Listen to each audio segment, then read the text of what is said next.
Good morning, everybody. Good morning. Come on. You can't be that tired yet. It's only the morning. Welcome, everybody. I'm Ruth Katz, Executive Director of the Aspen Institute's Health Medicine Society program and the very proud director of Aspen Ideas Health. I hope you've been taking advantage of all that we have to offer and that you're also taking some time to enjoy the incredible weather, incredible scenery, and have a good time. But I am here this morning to welcome you all to our 11:40 session on understanding women's health. And I don't want to steal any thunder, but you've got two of the best in the business. We're delighted to have Errin Haines, editor-at-large and founding mother of The 19th. She is serving as our moderator. The 19th is a nonprofit, independent newsroom focused on the intersection of gender, politics, and policy. She is also an MSNBC contributor. And Errin, I'm in a little advance. She's currently working on her first book. So be sure and take a look for that coming soon. Anyway, thank you all for being here. Errin, the Aspen stage is all yours. Thank you so much, Ruth. Welcome, everybody. Hi, good morning. Enjoying this weather. I will try not to keep you. You could have been out there enjoying this, but you are here with us because you want to learn more about understanding women's bodies. And I am so excited to talk about this. And yes, at the 19th, we do get very excited about policy, not just politics, because we do know the impact that policy has on the lives of all of us. So I want to start. We've got Paula Johnson and Chloe Bird here with us, two experts on this topic. And I really have already learned a lot from them, and I'm eager for you all to get to learn a lot more from them as well. So just to set the table with both of you, what can you tell our audience really about what the NIH Revitalization Act is? What was it originally intended to do when it passed 30 years ago? Paula, why don't you start? Thank you for Errin. It's wonderful to be here, and it's wonderful to be here with you, Chloe. And so, you know, it's actually Ruth Katz introduced you, and she was on the front lines of the 1993 Revitalization Act. And it really changed NIH's policy to include women and minorities in phase 3 clinical trials. So that was in clinical trials that are in the later clinical phases. Before then, really women were not in any way included routinely in clinical trials. In fact, there was a real movement not to include women, and that came after a lot of the thalidomide crisis of including women in trials and having birth defects, et cetera. So there was a movement not to include women. And it's a really interesting story because it was really women in Congress that made this happen. And it's so important that we remember representation really does matter. Absolutely. They had recognized that the Physicians' Health Study, which was a big study on aspirin and heart attacks, was only done in men. That came out of my former institution, Brigham and Women's, was the lead institution. And it got them pretty angry. And you had the Year of the Woman 1992. In 1992, when you had the influx of women in Congress. And in 1993, Pat Schroeder led a delegation of women to really press Congress to make policy that would really shift who was included in trials. Now remember, that was very early. And it did make a difference, and we can talk a little bit about that. But that's really what the policy did. So just remember, the policy to include women is not very old. Yeah, I mean, it was mind-blowing to me to think that as late as 1993, we were still having a conversation about why it mattered for women to be included in these clinical studies. You alluded to the climate in 1993, especially around our politics and in the research community. Chloe, I want you to pick up on that point. 1992, the Year of the Woman, you have this influx of women lawmakers, coming to Washington. This issue coming more into the spotlight and really bringing this out of just the research community into a broader conversation with our government and potentially with the rest of the country around why this matters. Can you talk about how those two forces kind of came together around this work then? It's really interesting. The Institute of Medicine did work that Ruth Katz was very involved in, looking at including women in clinical trials, and that was really kicking off after this happened, after the bill got through. We were still treating it as if women are small men, happen to have a different reproductive tract, and everything that was done on men would just be directly generalizable. So no downside was the assumption to excluding women, that it just made sense. And despite a growing body of evidence that that wasn't true, or you could ask a 3-year-old and find out That part, that's not yeah. true. It's not exactly the same.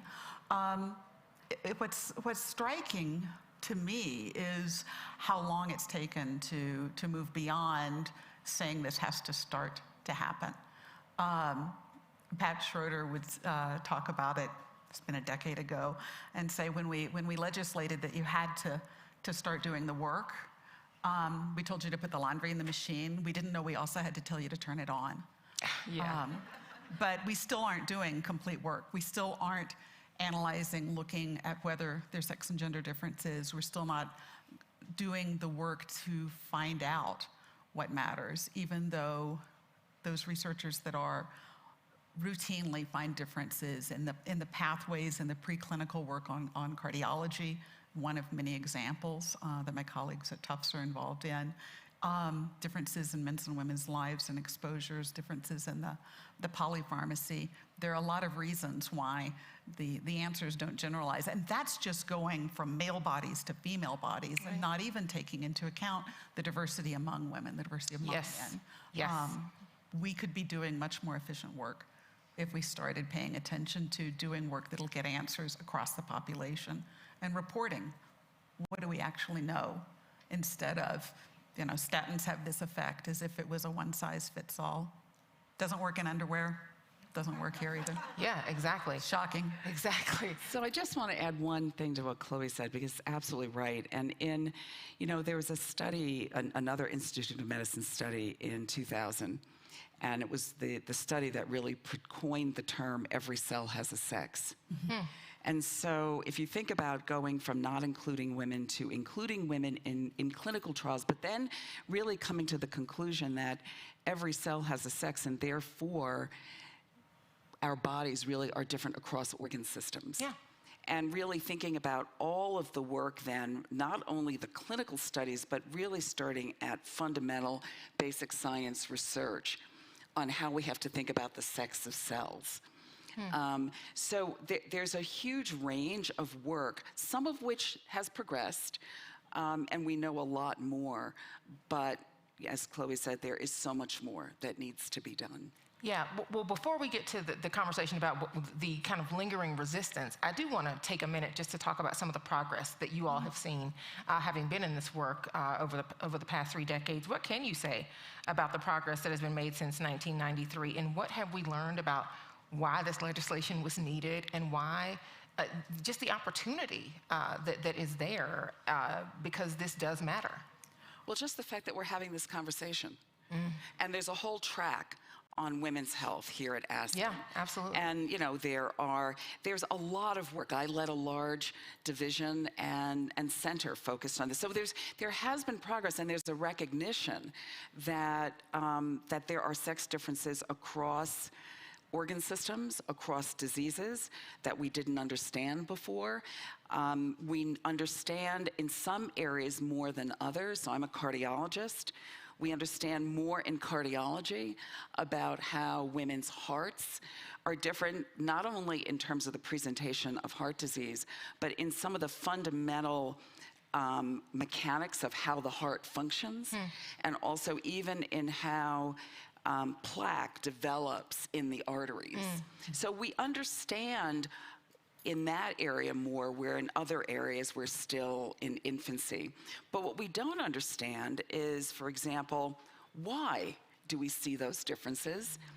What's underneath that difference in physiology? And until we do the research to understand those foundational questions, we aren't going to really understand how prevention and treatment should really be different. Yeah. And that goes across pretty much every organ system. Yeah. Chloe, what would you add to that? Well, really, as we start to do more of this work, it's going to catalyze breakthrough science. We're going to understand more about what's possible in men's health as well as women's health. But we've really moved at a glacial pace. We're including women in more studies, but it hasn't come that far. The analogy I use when I'm teaching is we're at the Women's History Month level of doing this work. Awareness, right? We've got awareness, we've got some examples, but I mean, even in cardiovascular disease, which in some ways is in the lead, we don't understand why women have more sudden cardiovascular death than men. And with the Women's Health Initiative trial, where we've looked assiduously at any evidence of any report of having had symptoms beforehand, really trying to rule out that it's a bias in ascertainment by physicians or a bias in reporting of patients, and we still see it going on. So there's just a tremendous amount to be learned, and it looks like a very large return on investment of doing so. Yeah. Well, let's talk about the resistance to wanting to learn about more than half the population still in 2023. What is that resistance about? How does that show up? What are you all seeing in terms of what that looks like? What hasn't changed since 1993, and why? And what is it going to take for us to get there? A really interesting study Arthur Murrin did looked at diseases based on the disease burden, and were things overfunded or underfunded. And the studies that focused on diseases predominantly men were twice as likely to be overfunded relative to an average. Those focused on diseases in women were much more likely to be underfunded. So we've got a difference in where we're focusing. We've got a difference in the priorities. We're still taking shortcuts we wouldn't take in other areas. We could statistically be looking. Do males and females represent the same population in terms of underlying clinical factors, for example? That would indicate we shouldn't be analyzing them together.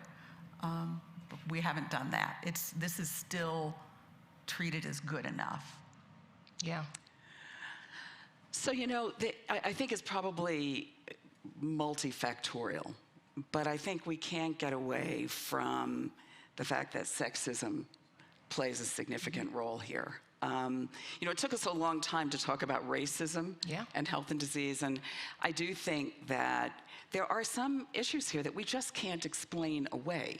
So I'll give you a couple of examples. One is our group, along with the Kaiser Family Foundation and what had been the Jacobs Institute for Women's Health, we produced a policy report in 2014, and we looked at 4 disease states to really look at where progress had been made, but where were the gaps, and what might we do with regard to not only the science, but what might we do with regard to policy change with the NIH? Where did it need to change? What do we need to be thinking about with regards to what gets published and how it gets published? Why do we have articles that include men and women, but the data are not stratified? And that isn't even including stratification by race, sex, groups. Why is it that we don't really understand the way that medications work in women? And what is it that we need to be thinking about on that policy front? From that work, Elizabeth Warren took that work, and she went to Congress, got funding for a study at the Office of Management and Budget that actually showed that the NIH, although there had been progress, as we all acknowledge, that they really hadn't been living up to the letter of what the law intended. And here were all the gaps across all of the institutes. Based on that work, NIH made a change in its policy. Okay. So we have a very big potential sea change in 2016. But as Chloe will tell you from her research, there was no teeth. Yeah. There weren't really ways to enforce that policy change. Now, why was that? Because mostly when we think about making policy, we actually do think about how it's going to be enforced. Yeah. What are the future studies that we are going to do to hold ourselves accountable? That was actually not done. So I think there was a response, but the response didn't really go deep enough to say, if we are really going to be invested, how are we going to ensure it? Yeah, where's the plan and where's the accountability? Where's the accountability? Yeah. So I think that's one, and then I'm going to, because I want Chloe to talk about her study.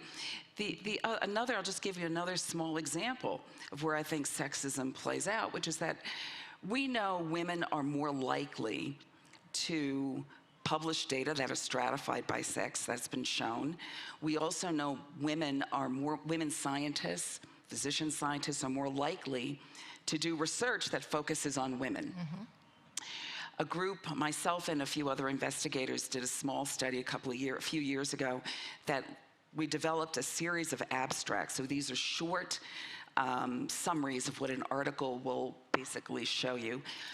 And they fell into three categories. One was included women subjects. Second, included male subjects. The third, we just call them individuals. And then we actually said that this was going to be part of a new journal. And we did a test with a number of investigators and asked them to rate the science and to rate whether or not they would recommend these abstracts for publication. Just based on the language. Just based on what they were seeing. Well, it was very interesting that they rated the science of the articles that were done in women's subjects actually higher than those done in men or individuals. But when it came to recommending what should get published, they recommended more often the articles that were done in men. Yeah. Now, I don't think there's any other way that you can explain this. And this has a dual impact. One, our prior hypothesis was that there was actually a bias against publishing articles that had to do with women's health. So that was the prior hypothesis and why we did the study. That was made clear. It's a small study, but I think pretty clear. The second is, think about the fact that if women are more likely to publish research on women, and they are then less likely to be published, you're also potentially holding women's careers back. Yeah. Okay, so that's another barrier. We can talk about that a little later because there are a number of barriers for women still reaching high levels in the academy, and women of color in particular. Yeah, I want to stay on the point that you're making about just the need to overcome bias. Yeah. As really a crucial step to making the promise of the NIH Revitalization Act real. Mm-hmm. Is there, I guess, what is the opportunity that you see, that either of you see in how we can overcome that bias now? It's not just about facts. We know the facts. Like you said, I mean, how do we get past Women's History Month into action? Well, I think part of it is doing the work that demonstrates the counterfactual. There are these different biases out there. One of them, longstanding, when I was a senior advisor at NIH, people would come up when we were presenting on the policy that came out after 2016 called Sex as a Biological Variable, which requires that you say how you're considering that, and if not, why not. It turns out, if not, why not is very widely acceptable. Instead of actually doing the work. Yeah. But what we looked at is what happens when you invest in the science. The bias out there is it's too expensive. We could do this, but it will cost too much to do that science. And that was very frustrating to me until I realized they're comparing apples and oranges. They're comparing doing complete work with doing incomplete work. Yeah. We will actually have much more value out of it. Then WHAM, Women's Health Access Matters, came and commissioned work with my colleagues and myself at RAND. And we looked at the return on investment on increasing NIH funding, because we could look at how big the bucket is. We looked at 2017 fiscal year expenditures. And we found 12% of the studies that were looking at Alzheimer's and related dementia said they would answer questions on women's health. These could be studies that included both men and women. But for coronary artery disease, it was only 4.5%. It came to a little over $20 million out of the whole budget that year that went to coronary artery disease. So we're talking Kleenex money. And we looked at what would happen if you were able to, by doubling that investment, have 1/100% improvement in 3 outcomes: in disease age-related prevalence, the age of onset, how many cases there are, in the disease trajectory, so spending slightly longer at any stage before progressing, and at health-related quality of life, which is improved by many of the pharmaceutical interventions, among other things. And for coronary artery disease, we found a 9,500% return on investment. Wow. By reducing years living with disease, by decreased mortality with the disease, by increased capacity to be in the labor force. It was only 224% a positive ROI with Alzheimer's and related dementia. And partly because as people do better longer, there's more unpaid caregiver time that goes in, and that goes in the loss column. And that's mainly women doing that care, especially the unpaid care in healthcare. But the point of this work is to put out there that, one, we are woefully underinvested in research on health in this country. Anything that would produce these kinds of return on investments would suggest we ought to be going there and doing this. That there'd be tremendous benefits to men's and women's health and to science overall. But it's patently untrue that we can't afford to do this. What we can't afford is to keep getting it wrong. That's exactly what I'm hearing you say. I mean, you're totally debunking the idea that this is not worth it. I mean, we can't afford not to do this as a society, as a country, it sounds like. So for people who don't understand why gender diverse data matters in our clinical studies, I feel like the pandemic definitely illuminated that for me, probably for a lot of other people, the lack of data around certain communities. What role can the public play in really making this a reality and understanding the importance of it, advocating for this? You know, I think we have the power to make this different. We really do. There are so many people I know in this audience and in other groups who have opportunity to have their voices heard, either in unison with others or even individually, philanthropically. And we have to start asking the question. You know, I actually gave a TED Talk a good while ago, and I ended it with stating we have to ask the question, do you have data on women? Are you investing in women? What is the science that you're investing in whatever disease you're focused on? Where are the data on women, and how are women being included? How are we understanding the path forward? So I do think that we have to prioritize these questions, because at this point, they really are segregated into small groups that haven't coalesced, quite frankly, into a larger movement. Most of science and medicine today is done by disease states, or by diseases, or by organ systems, or by different types of research. There isn't kind of a more unified, collective view.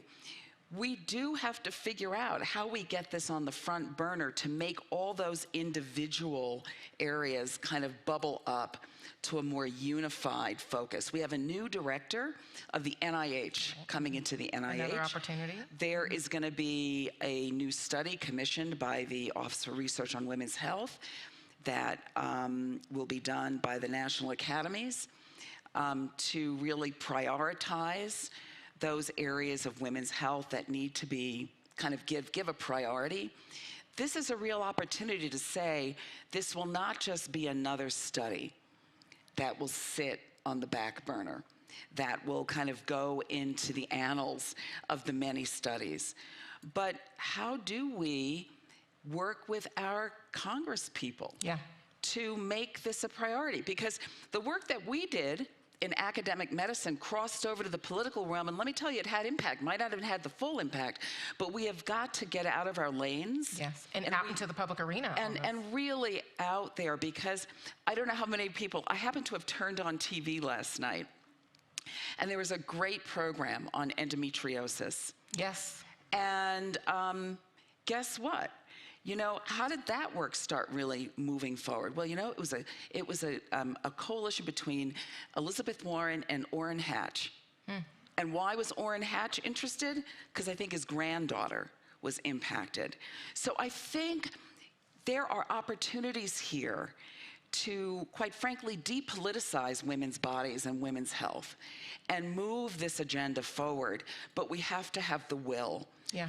And each voice really does make a difference. Well, it sounds like relationship and actually having this conversation with the Absolutely. people in your lives so that they understand, you know, what challenges that are gendered, frankly, are impacting the people that they love and care about. And wouldn't you want there to be research that could possibly help that person?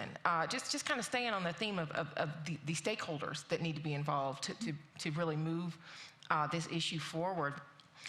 Chloe, you mentioned funding, you know, as a means to prioritize who is going to be included, right, in these studies. Can you just talk a little bit more about the potential for the funding community to really have an impact here? There's such a wide range of issues. I mean, starting with the NIH is inherently conservative organization in many ways, and as such is built with a bias towards building out on top of what we already know, which often means overgeneralizing a little bit from what we already know. As a result, there's not an interest in funding what's considered a replication of a study, going and doing it again in a little bit different population. There's not an interest in things that are considered steps away from what are most interesting in certain very pushing the envelope kinds of ways of understanding relationships. As a result, we devalue work that's been done in men and going in and putting in a proposal saying you didn't do it in women. So it gets treated like it's an application. Instead of, the most important things in scoring studies are, is it innovative and is it significant? So we actually ought to count work that hasn't been done in women as by default innovative and significant. And additive. Yeah, but it's downscored rather than upscored for that. And we could change the scoring system. NIH has changed the scoring system many times to correct errors in scoring. When was the last time that happened? Only in about 5 or 6 years ago. They were changing it to try to bring some of the highest rates of sexual harassment. So this is leading also to that leaky pipeline. We need to address this aggressively. And I'm very proud to say, again, the need to do studies with an intervention. The National Academies has taken this up as a major effort. There's a very large collaborative now with over 70 colleges and universities and academic medical centers that are really tackling strategies to prevent sexual harassment. You're not looking at that tip of the iceberg with the most egregious offenders, but how do we change the culture so that we can improve that pipeline?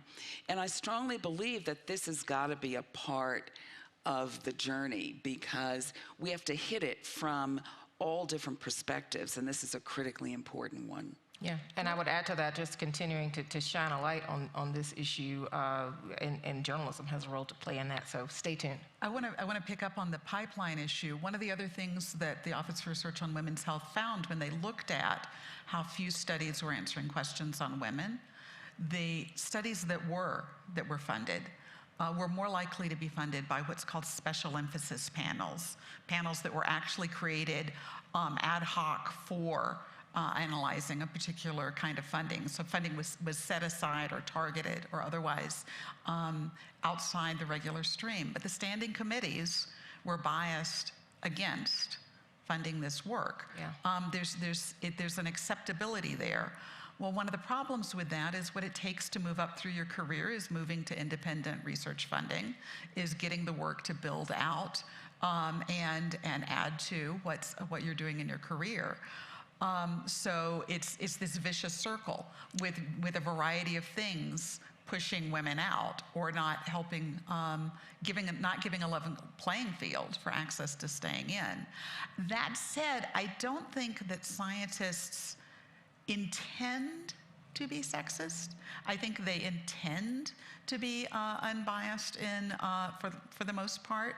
And the opportunity to come in, whether it's foundation funds, donor funds, other ways of doing the research that catalyzes being able to address specific questions is an opportunity to change careers. Yeah. The ways that we invest in keeping people early on in their work in pursuing questions in specialty medicine, for example, those will pay dividends for decades. And that's what part of what attracted me to move from being full-time at RAND to move over into the academic medical setting. I'm just going to say, I agree with that. People don't intend to be sexist, they don't intend to be racist, they don't intend, but there is unintentional bias. Sure. Right, amongst all of us. Yes. And how do we ask those questions to get under it? I'm going to give you an example. So I'm president of Wellesley College, and we've had a major focus on what we call inclusive excellence, which is that we are very fortunate to have an enormous diversity of students, women, and the question is, so many students come in saying that they want to pursue science. Well, we know, quite frankly, across the country, that there are barriers for women. Now, we're at a women's college. We were seeing barriers for underrepresented minority students. So if we looked at those who had an intention, and then those who successfully finished, students are always going to find other areas that they're interested in, so that isn't really the issue. But are we really doing what we need to do to ensure the best environment for our students to flourish? And what does flourishing mean? And I would say there's an analogy to kind of really doing research that is fair and really focusing on how those scientists flourish without that unintended bias. And guess what? There's actually a lot of science around how we teach and how we nurture. And there's a whole area of inclusive pedagogy, which I would say is very relevant to graduate school. How do you actually bring students in, hear voices, and then have every boat rise? And guess what? We've doubled the number of underrepresented minorities who are finishing successfully in STEM in the last 7 years. Wow. So I think that is, thank you. Seriously. But I think that there are ways to change it. But where did it begin? It began with saying, we're not going to take the status quo as the truth. Yeah. What we're going to do, and we're not going to say to the student, it's your need to change. We understand that it is the system that needs to change. It is our job to change that system.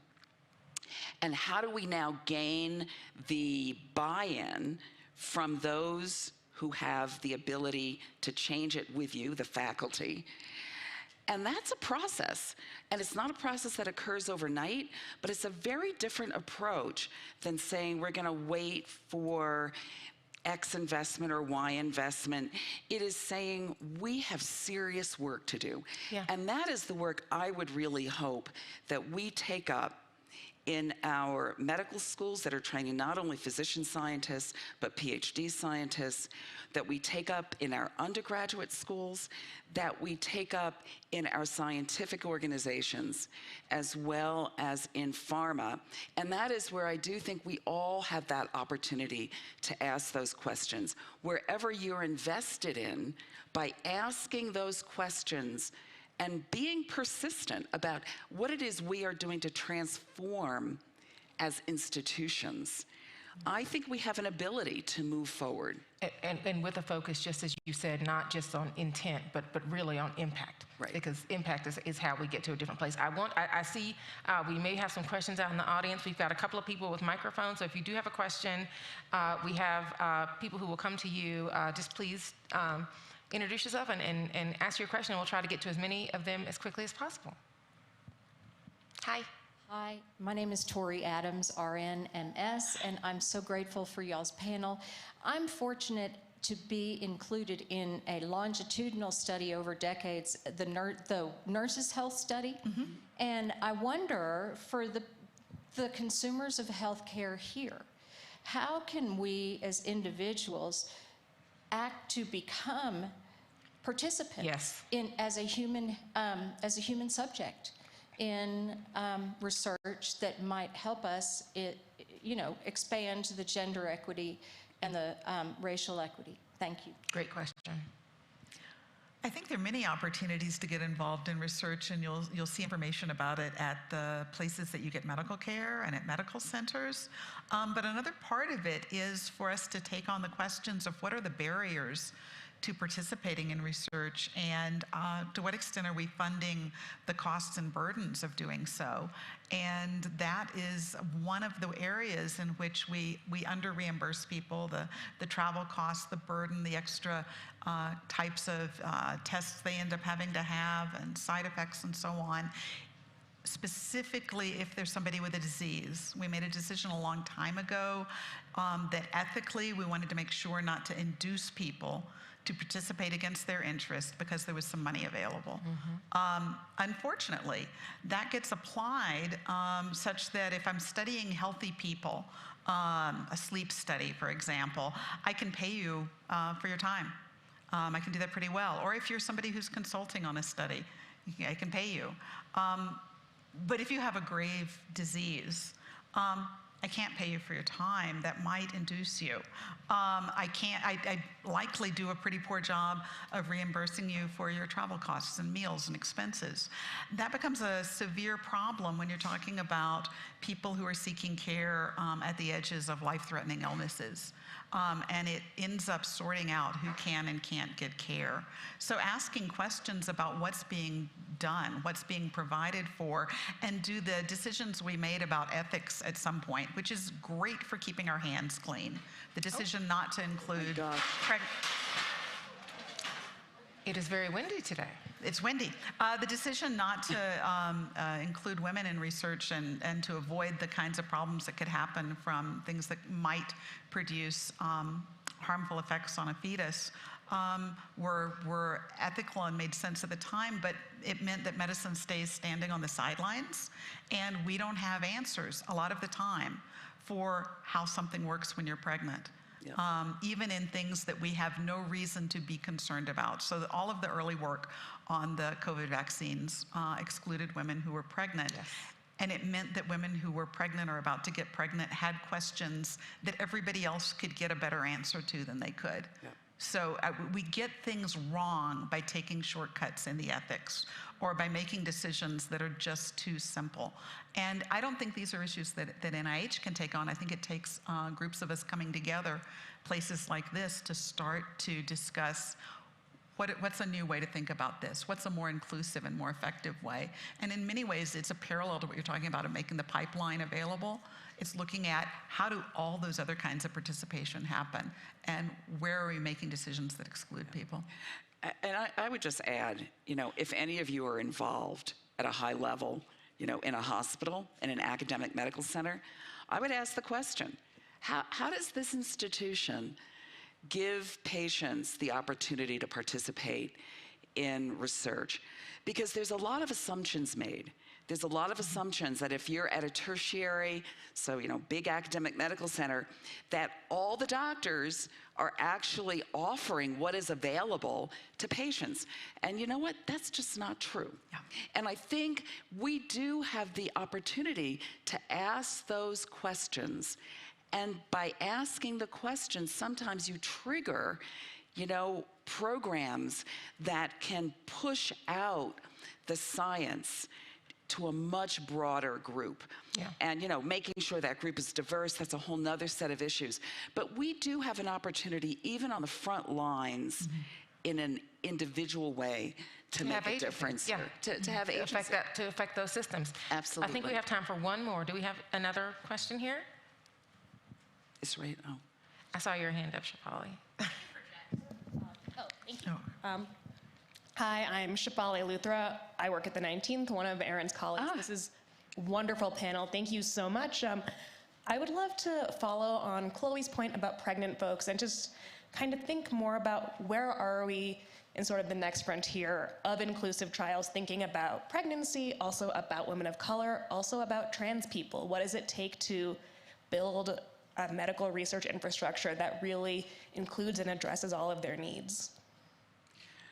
Well, it requires a commitment to accurate science. That's the first thing. And to just say that accurate science is critical, and that in order for us to improve the health of everyone, that we have to be able to include groups appropriately, women, men, and with the trans population, we clearly have to be able to include trans women, trans men, and figure out how they are categorized. Because a genetic male by birth who transitions to female, meaning their bodies are now bathed in female hormones, is different, okay, than a person who was born genetically XX as a woman, so with a female sex. So I think we have not gotten to that point, but we absolutely need to push the boundaries, and all of it is critically important. So I have to mention that I have a number of colleagues at Tufts that are doing work looking at the impact of hormone treatments, particularly in trans populations, over the life course, and just beginning this documentation of what is the impact. Interestingly, there's a long history of the ways in which we've looked at hormones. The early work that led us towards hormone replacement therapy for women was done exclusively on a group of men, at an obscenely high dosage that you wouldn't ever use now, more than 10 times what you would give a woman. But that's where the idea that this could be beneficial came from. So we've really got a lot of questions to be asking and a lot of ways to do it. And we could be here all day with another panel on that. We could be. I think the one thing that's important, and I have been challenged in different arenas on this, which is that either or thinking in this realm is unacceptable. Because there'll be populations say, well, we want to study X or we want to study Y. That is not acceptable. And it's not how we get to accurate science. It isn't going to be how we get to accurate science. We really have to include and figure out how to accurately include populations, and that does include the kind of work that's happening at Tufts, which begins to understand the impact of hormones from an early stage, which is going to be different than giving hormones post-puberty. And how do we even begin to think about that? But that's not to the exclusion of more traditional women's health and thinking about sex differences in health and disease. It is critical that we advance all of these areas. Absolutely. And I just want to acknowledge that we've only talked about a few subsets of the sex and gender continuum. And for myself, I didn't come to do this to just be looking at cisgendered women. We can be expanding the ways in which we're doing research and asking the relevant questions across the whole sexual orientation and gender identity continuum, and understanding the differences in hormones across different groups, the differences in disease exposures and experience, and of treatments. Yeah, understanding bodies. Well, yes. Like you said, we could be here all day, but unfortunately, we cannot be here all day because we have another panel coming up. But Chloe, Paula, this has been illuminating. Thank you both so much for the work you've been doing, for the work you will do. And thank y'all for being here. Thank you. Thank you.